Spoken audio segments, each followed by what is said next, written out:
오늘 말씀은 사도행전 14장 19절에서 28절까지 말씀인데요. 19절에서 26절까지만 읽도록 하겠습니다. 유대인들이 안디옥과 이고니온에 와서 무리를 충동하니 그들이 돌로 바울을 쳐서 죽은 줄 알고 시외로 끌어내치니라. 제자들이 둘러섰을 때 바울이 일어나 그 성에 들어갔다가 이튿날 바나바와 함께 더베로 가서 복음을 그 성에서 전하여 많은 사람을 제자로 삼고 루스드라와 이고니온과 안디옥으로 돌아가서 제자들의 마음을 굳게 하여 이 믿음에 머물러 있으라 권하고, 또 우리가 하나님의 나라에 들어가려면 많은 환난을 겪어야 할 것이라 하고, 각 교회에서 장로들을 택하여 금식 기도하며 그들이 믿는 주께 그들을 위탁하고 비시디아 가운데로 지나서 밤빌리아에 이르러 말씀을 버가에서 전하고 아틸리아로 내려가서 거기서 배 타고 안디옥에 이르니, 이곳은 두 사도가 이룬 그 일을 위하여 전에 하나님의 은혜에 부탁하던 곳이라. 아멘. 오늘 본문을 보면 바울은 예수님의 행적을 상당히 비슷하게 따라갑니다. 비시디 안디옥과 이고니온 출신 유대인들이 이 루스드라까지 바울을 쫓아와서 사람들을 충동하고 바울을 돌로 쳤습니다. 추석형을 시행한 것이죠. 이전의 바울과 지금의 바울의 상황이 완전히 달라졌음을 우리가 알 수 있죠. 이전에는 자신이 예수 믿던 자들을 추적하는 자였다면 지금 추적당하고 있었습니다. 또 예전에는 자신이 돌을 던지는 사람이었다면 지금은 어떻습니까? 본인이 돌에 맞았습니다. 바울을 죽이기 위해서 찾아온 사람들은 바울이 돌에 맞아 죽은 줄 알고 시외, 즉 성 밖으로 끌어내어서 내다 버렸습니다. 그런데 우리가 잘 알고 있는 것처럼 바울은 죽지 않았죠. 기적적으로 목숨을 건졌습니다. 거의 죽기 직전까지 갔는데 하나님의 은혜로 그는 살아났습니다. 그리고 바울은 다시 루스드라 성읍으로 들어갑니다. 이 모습이 누구의 모습을 연상되게 합니까? 바로 예수님입니다. 예수님께서도 죽으시고 그 죽음에서 끝난 것이 아니라 그 죽음을 이기시고 부활하셨습니다. 그리고 다시 제자들을 만나셨습니다. 공포와 두려움에 떨었던 제자들은 부활하신 예수님을 보게 되었죠. 그리고 예수님은 제자들을 격려하시고 그들에게 사명을 주셨습니다. 이 부활 사건이 제자들이 전환점이 되는 큰 사건이 되었죠. 그들은 용기와 믿음을 얻었습니다. 도망가거나 예수님을 부인했던 그 제자들이 예수님을 위해서 자신의 삶을, 자신의 목숨을, 자신의 인생을 드리게 되었죠. 동일하게 루스드라 성도들도 바울이 돌에 맞는 모습을 보면서 두려움에 떨었을 겁니다. 바울이 죽은 줄 알았으니까 정말 무서웠겠죠. 그러나 죽은 줄만 알았던 바울이 다시 일어남을 보았습니다. 그들은 하나님의 역사를 발견하게 되었습니다. 그리고 바울은 루스드라뿐만 아니라 이전에 자신이 방문했던, 복음을 전했던 도시들을 재차 방문합니다. 심지어 비시디아 안디옥과 이고니온까지 바울은 갔습니다. 이 비시디아 안디옥과 이고니온은 어떤 곳입니까? 자신을 죽이러 온 사람들, 자신을 돌로 쳤던 사람들이 살던 곳이었죠.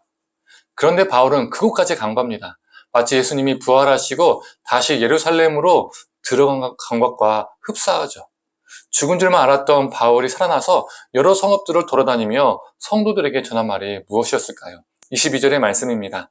제자들의 마음을 굳게 하여 이 믿음에 머물러 있으라 권하고, 또 우리가 하나님 나라에 들어가려면 많은 환난을 겪어야 할 것이라 하고.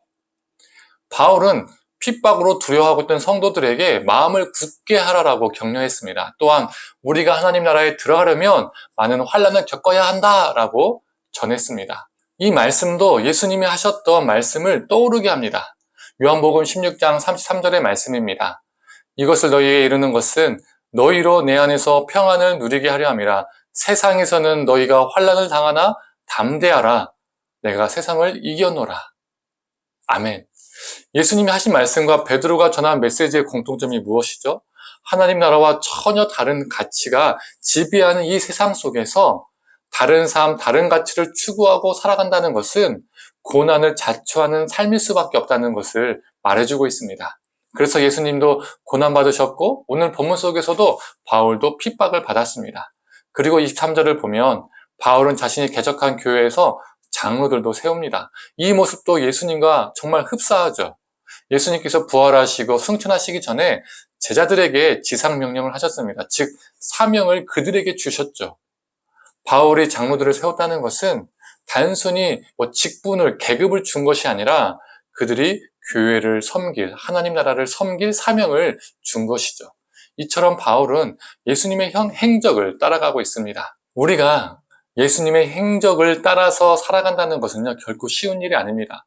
오히려 예수님을 믿는다고 이렇게 입으로는 고백하고 실천적 무신론자로 살아가는 것이요, 더 편합니다. 그러나 편안한 것이 평안한 것은 아닙니다. 우리가 예수님을 닮아간다면, 예수님의 삶을 따라 살아간다면 우리는 바울처럼 많은 어려움과 고난을 겪을 수밖에 없습니다. 하나님 나라의 가치관과 세상의 가치관이 다르기 때문이죠. 그러나 예수님께서 우리에게 약속하셨습니다. 세상에서는 너희가 환난을 당하나 담대하라. 내가 세상을 이겼노라. 결국 우리 주님께서 이기셨기 때문에 우리도 이기게 하십니다. 성도님들, 이 말씀을 믿고 오늘 하루도 예수님의 삶을 따라 살아가는 저와 성도님 되기를 간절히 소망합니다.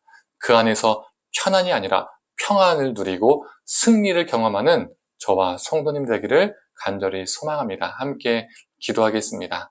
하나님, 오늘 본문을 보면 바울이 예수님의 행적을 따라가는 모습을 보게 됩니다. 정말 예수님께서 죽으시고 부활하셨던 것처럼 바울도 죽었다 살아나고, 또 예수님께서 부활하시고 예루살렘 성으로 들어가셨던 것처럼 바울도 자신이 섬겼던 성읍들을, 도시들을 재차 방문합니다. 그리고 환난에 대해서 이야기합니다. 하나님, 예수님의 삶을 따라가는 삶이 결코 편안한 삶이 아니라 고난과 어려움이 따르는 삶임을 보게 됩니다. 하지만 우리가 편안한 것을 추구하는 삶이 아니라 평안을 추구하는 삶 되게 하여 주시옵소서.